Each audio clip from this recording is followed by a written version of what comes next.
गडचिरोली जिल्ह्यात दारूबंदी असताना देखील भाजप पक्षाच्या एका पदाधिकाऱ्यांच्या घरी दारू सापडल्यामुळे हा प्रकरण सध्या गाजलेला आहे। डीएसबी पोलीस विभाग गडचिरोली यांनी ही कारवाई केली। जवळपास 45 बॉक्स देशी दारूचे पेट्या जे आहेत ते जप्त करण्यात आले आणि यावर ही दारू जप्त करून पोलिसांनी कारवाई केली। एक राजकीय पक्षाचे पदाधिकारी असलेल्या व्यक्तीकडे दारू सापडणे, ही दारू कशासाठी आणण्यात आली होती।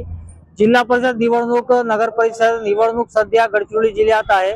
या संदर्भात कार्यकर्त्यांना वाटप करण्यासाठी दारू आली का आणि या दारूवर तक्रार झाल्यानंतर कारवाई करण्यात आली आणि सध्या या पदाधिकाऱ्याचे नातेवाईक जिल्हा परिषदेचे अध्यक्ष असून 2-3 नातेवाईक राजकीय कार्यकर्ते पक्षांमध्ये आहे आणि पोलीस विभागाने रात्रीच्या वेळी ही कारवाई केली आणि या कारवाईमुळे राजकीय वर्तुळात एक खळबळ माजली आहे आणि सध्या या कारवाईमुळे 2 आरोपींना ताब्यात घेण्यात आलेले आहे आणि भाजप पदाधिकाऱ्यावर कारवाई केव्हा करण्यात येणार असा एक प्रश्न इथे पडत आहे, कारण की अद्याप कारवाई झालेली नाही आणि समोर कोणती कारवाई होणार याकडे सर्वांचे लक्ष लागले आहे।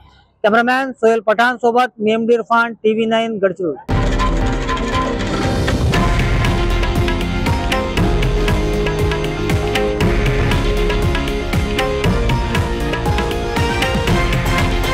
हे आहे देशातील नंबर 1 न्यूज नेटवर्क आणि आपण पाहत आहात TV9 मराठी, एकमेव।